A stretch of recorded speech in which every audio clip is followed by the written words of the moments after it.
What is up guys, Tim Murray here. Today we're going to be killing two birds with one tone, i.e. we're going to get two inputs, two signal paths, all in one preset on the Line 6 HX Stomp. Now I had some positive feedback from the last video where it was completely unscripted. Like if you've followed my channel for a while, you know that I kind of script my videos so I have all my information in front of me. Let's wing it again, let's see where we head on. So as per the last video, I'm going to be using the HX edit window again. This just makes the whole process a lot faster, so I'd recommend doing this. The guitar I'm using today is a Warmoth Telecaster, and now the reason that I am using this one here is for one special feature that it has. Now this switch here allows me to go magnetic, and piezo pickups, and then piezo pickups only. Now the reason that I'm using this is because I've plugged in a stereo to dual mono cable at the other end, and what this does is that it will split the magnetic into left mono, and then right mono is all piezo. Hence, this is our two signals. So what I'll do is with the magnetics, I'll have of course my Djent distorted tone, and then on the piezo, I have a really nice reverb with maybe a bit of modulation on it, all housed within the same tone. So let's get started. Okay, so first off I'm going to be doing the distorted tone, and I'm just going to do something really simple that I did in a previous video. Check it out, card up here, thank you. So we'll go archetype lead with a 4x12 XXL, and I know I already like ribbon microphones, so there we go. A little bit of drive down, get rid of bias it a little warmer. Cool, now we'll go to drive, drop down, distortion, horizon drive, bloody awesome pedal, would recommend. Attack setting 4, which is my favorite. Drive down, brightness up, main left and right. So we go gate on, threshold up, about there, decay time down. Now, let's see what we got.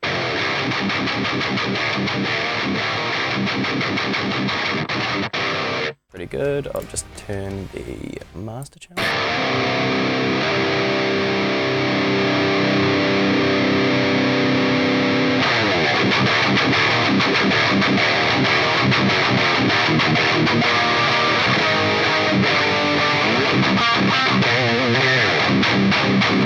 That sounds pretty good. So that's going to be our distorted tone right there and then. So now let's move to the second channel, so to speak. So right now, if I flick this to piezo mode only, you're not going to hear anything because I have this plugged into effects return, and effects return isn't currently on the screen here. So let's jump to that. So what you're going to have to do is we'll grab a block here, any block will do, go to send return, and now I think I have this in return R. Oh, yep, see, completely clean. So that's working, but in order to split this, we're going to have to drop it down 1. Now you see this makes its own little signal path, so let's get started. First of all, we're going to want to move this down here.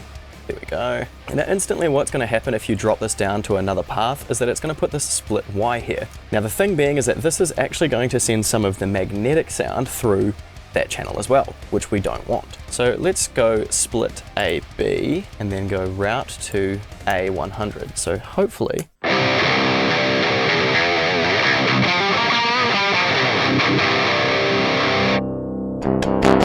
oh, see, we don't want that.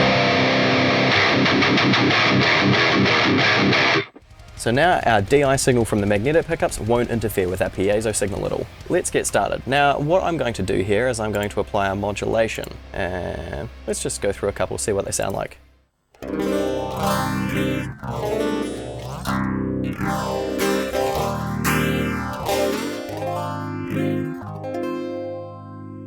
You know what? Let's do something cool here. Let's actually go to stereo. Get a wee bit of separation in this biznitch. I'm not a fan of tremolo sounds, it's just a bit, it feels weird to me. So let's go phaser.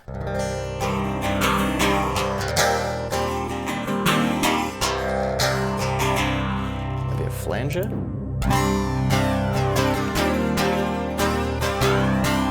Okay, grey flanger, I kind of like that. I'll remember that. Maybe not.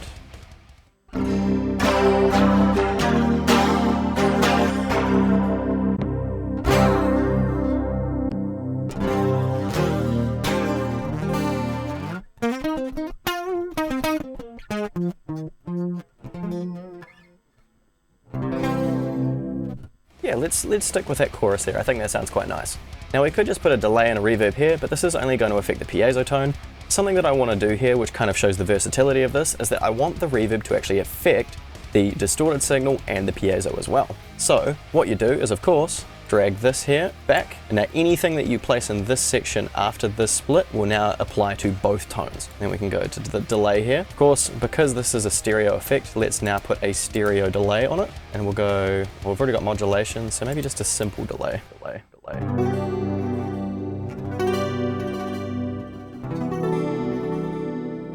That sounds nice. Trails, a little bit more mix on it. Let's just shorten the time a wee bit.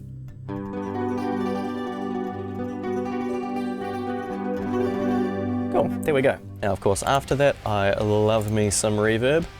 I've learnt from the last video that plateau is probably not a good idea. Select any of these that we want. Let's try plateau.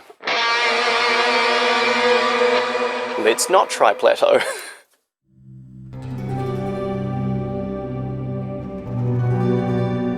There we go, yep, Searchlights is the one for this one.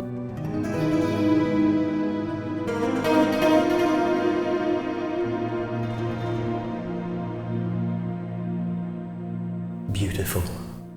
Now, by flicking the switch, distortion, and clipping. I am so sorry.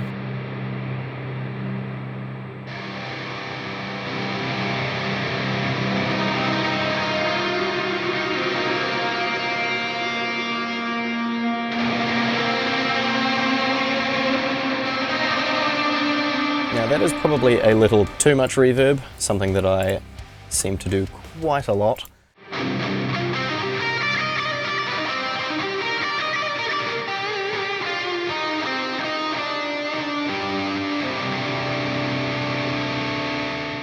Cool, so I think we've got that sitting at quite a nice point, so I don't really want to do any more changes here. But the really cool thing here now is, of course, we've got our distorted tone.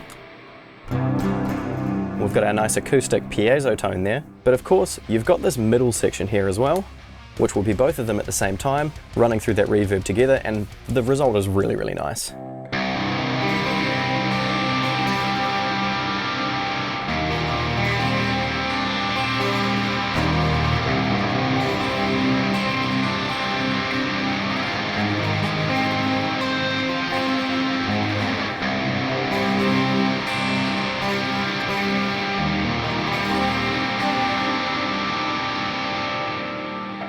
Sounds really good. And now of course you can also change to neck pickup.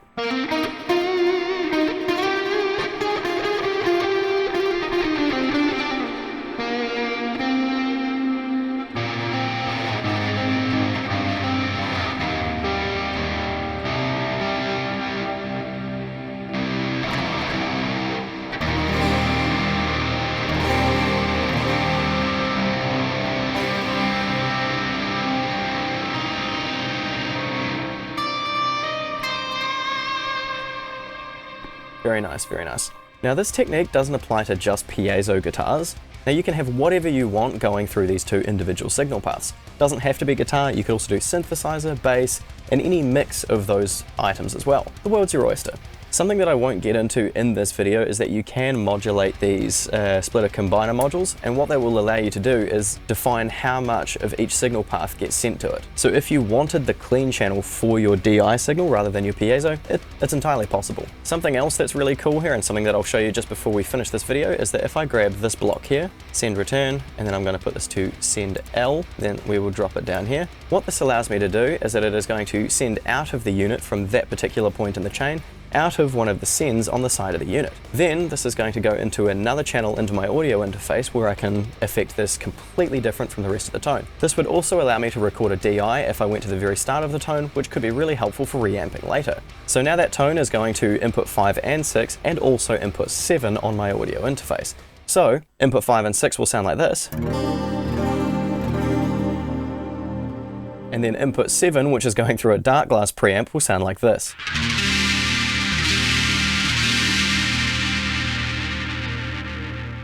Not necessarily how I'll use it, but you get the idea. So thanks for watching. I really hope that you got something out of this, and I'm hoping you're still enjoying this unscripted nature of these videos.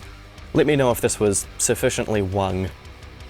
That's the word for it. If you have anything that you would like a tutorial on, doesn't have to be for the HX Stomp, it could be anything else that I do, fire it down in the comment section below. I'd love to hear it. So I hope you guys have an awesome 2021, because let's be honest, 2020 is something that we would all like to forget. So thanks for watching and have a wonderful year.